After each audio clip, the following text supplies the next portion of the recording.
Viral anggota DPR marah tunjuk-tunjuk Menteri Pendidikan, Nadiem tertunduk tak berani tatap anggota DPR yang marah. Anda jangan senyum.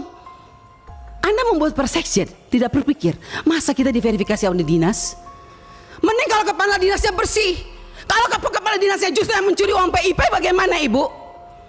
Saya mau tanya sekarang, jawab. Apa Anda pikir semua kepala dinas bersih? Oh tidak. Mari kita buktikan. Mau kita turun, kita buktikan, kita tanya jangan sama kepala dinas, tanya sama penerima PIP.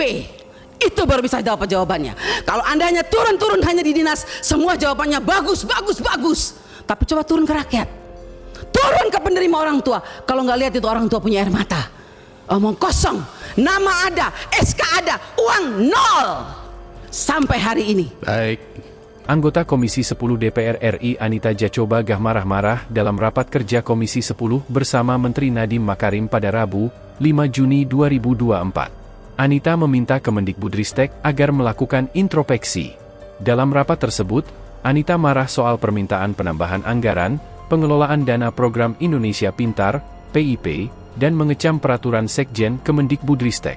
Menteri Nadiem pun hanya diam saat emosi Anita meluap-luap hingga menggebrak meja.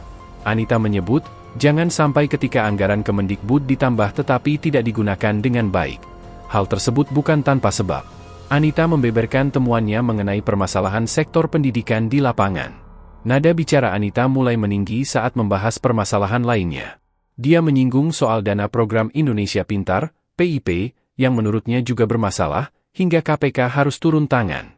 Anita mengatakan pejabat Kemendikbudristek tidak baik dalam mengelola anggaran. Anita juga meminta KPK turun tangan memeriksa Kemendikbud. Jangan hanya urus yang besar-besar triliunan, tapi begitu sampai di bawah tidak pernah diperhatikan.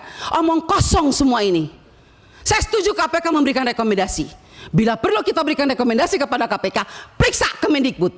Biar kita lihat siapa yang bobrok, siapa yang mencintai negeri ini sebetulnya. Wakil rakyatkah? Atau mereka? Jangan begitu dong. Bikin persekjen memalukan, Bu Sekjen. Download Tribun X sekarang, menghadirkan lokal menjadi Indonesia.